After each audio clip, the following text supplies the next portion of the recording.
সত্যানন্দ পরিবারের সকল সদস্যবৃন্দকে আমি জানাই আমার আন্তরিক প্রীতি ও শ্রদ্ধা।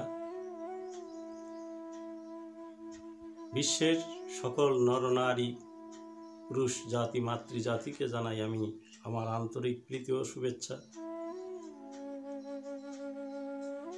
আর জগতের যত মহামানব, যত মানব দরদী, মানব হিতৈষী এবং যারা অহরহ মানবের মঙ্গল চিন্তায় কালক্ষেপণ করছেন, সেই সকল মহাত্মাদের চরণে আমার ভক্তিপূর্ণ প্রণাম রইল।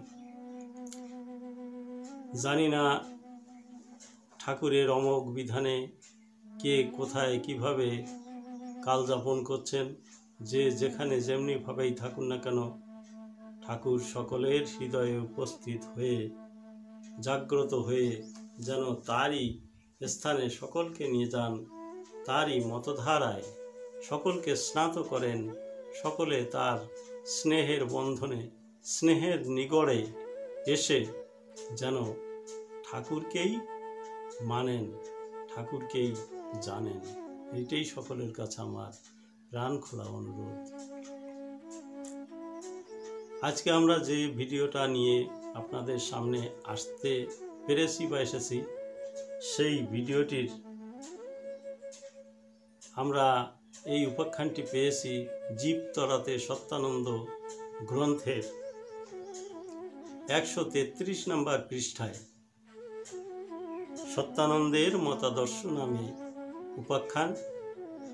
এই ঠাকুর সত্যানন্দ পরমহংসদেব, যিনি চাননি যে আমি একটা কোনো নূতন মত, নূতন পথ, নূতন ভাবের সৃষ্টি করব, কিন্তু তার মধ্যে দেখা গেছে কি তার সরল জীবন যাপন, তার সরল চলনী, এর মাঝখান দিয়ে কত ব্যথাহারী, কত ব্যথাতুর মানুষ যে তাদের ব্যথা হারাতে পেরেছেন, কত অনাথ আতুর পতিত সকলকে তিনি উদ্ধার করেছেন।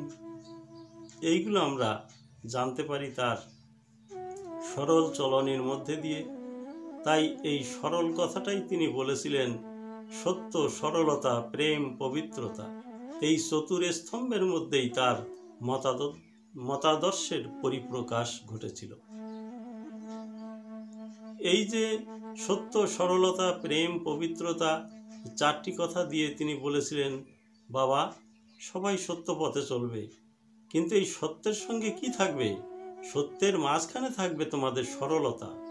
সেখানে যেন কঠিন ভাবনা, কঠিন মতাদর্শ, কঠিন ভাবধারা নিয়ে তোমরা এই সরল পথে অগ্রগামী হবে না, ঠকবে, লাভ হবে না কিছু। সত্যের সঙ্গে থাকবে সরলতা। আর কি বলেন? প্রেম, পবিত্রতা। প্রেম, পবিত্রতা, প্রেমের সঙ্গে তিনি জুড়ে দিলেন কি? পবিত্রতা। কেন? যেখানে প্রেম থাকে সেখানে কাম থাকে, কাম ছাড়া প্রেম হয় না, আর কামটা উল্টে গেলেই প্রেম হয়ে যায়।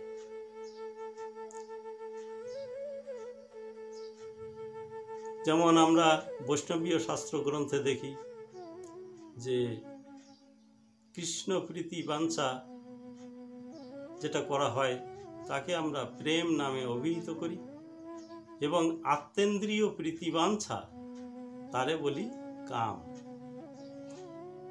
তাই আত্মেন্দ্রিয় প্রীতিবাঞ্ছা তারে বলি কাম, কৃষ্ণেন্দ্রিয় প্রীতিবাঞ্ছা ধরে প্রেম নাম। তাই নিজেকে সুখ দিতে, নিজের আত্মাকে প্রীতি দিতে যত আমরা জাগতিক বস্তু গ্রহণ করে থাকি, ততই আমাদের দুঃখ আক্রমণ করে থাকে।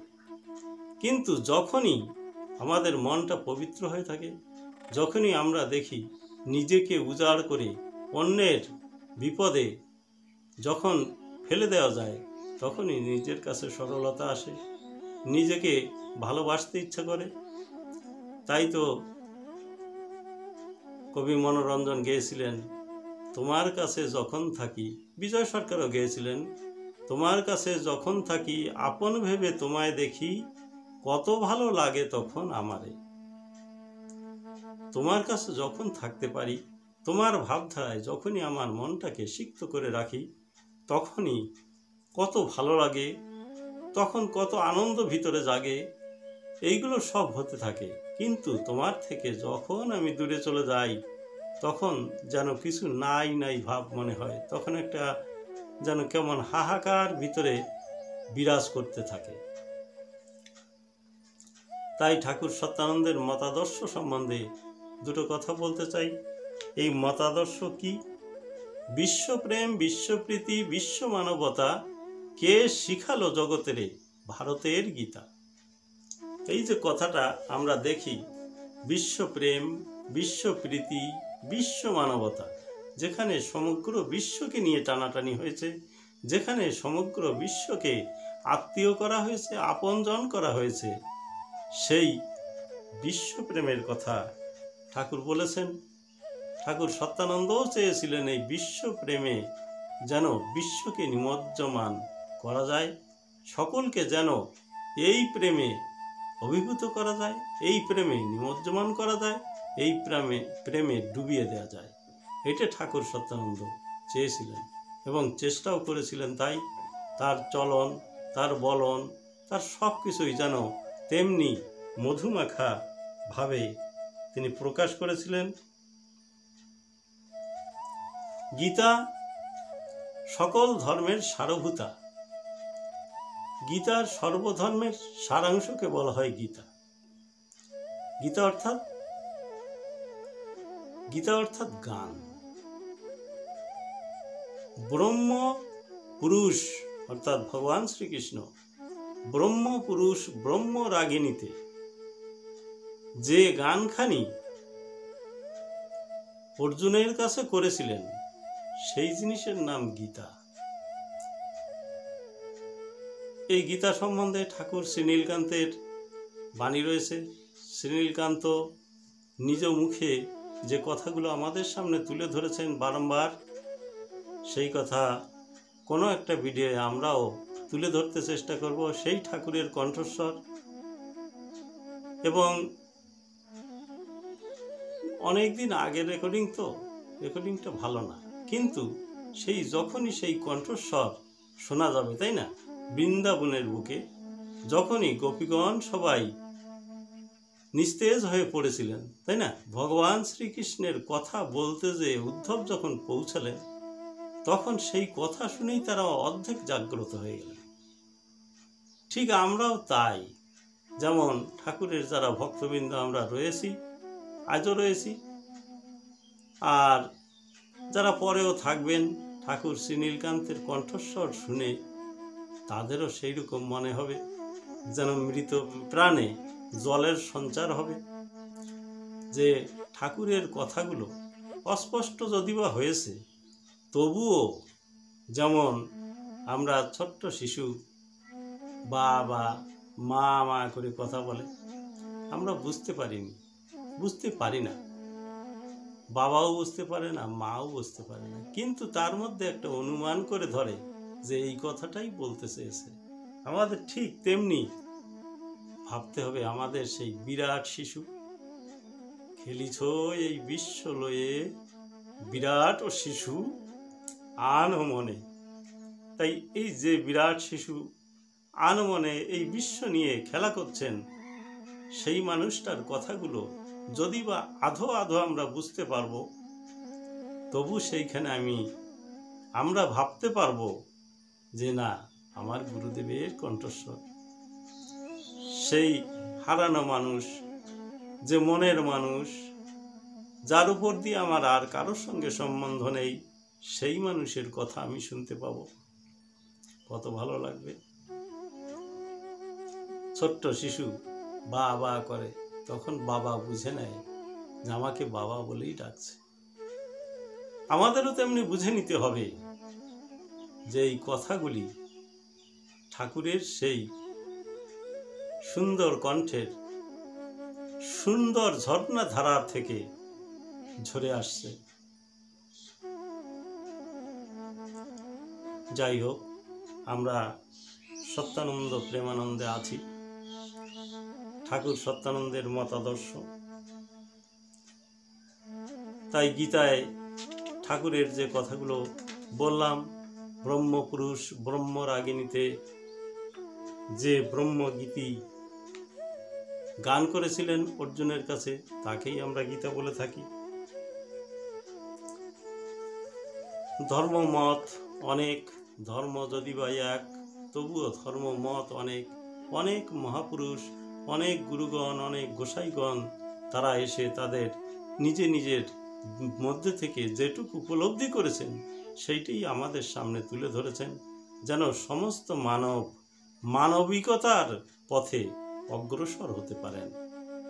তাই ঠাকুর সত্যানন্দ অন্য কোনো মানুষ নন, তিনি মানবিকতার পূজারী।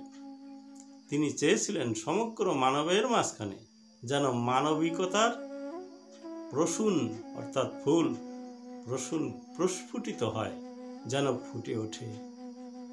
এটাই ঠাকুর চেয়েছিলেন। আজকে সবকিছু তো মনে থাকে না, তাই একটুখানি বই থেকে দেখি বইতে কি লেখা আছে। আমি কয়েকটা লাইন পড়ছি, আপনারা একটু ধৈর্য ধরে শুনবেন। রাতের নীরব আকাশে শিশির বিন্দু সম্পাতে ধরা পৃষ্ঠে অসংখ্য পুষ্পকলি প্রস্ফুটিত হয়। কেউ কিন্তু জানতে পারে না কখন কি ঘটছে। ঠিক তেমনি মুক্ত জগতে কত মহামানবের অক্লান্ত নীরব সাধনা ভারতের আধ্যাত্মিক ও সাংস্কৃতিক জীবনকে সমৃদ্ধ করে চলেছে তা বলা কঠিন। বহু মুনির বহু মত এক অভিন্ন পথের নির্দেশ করে, এটা জানা প্রয়োজন। ঋষি অরবিন্দ, স্বামী প্রণবানন্দ, স্বামী বিশ্ববন্ধু, হরিচাঁদ ঠাকুর,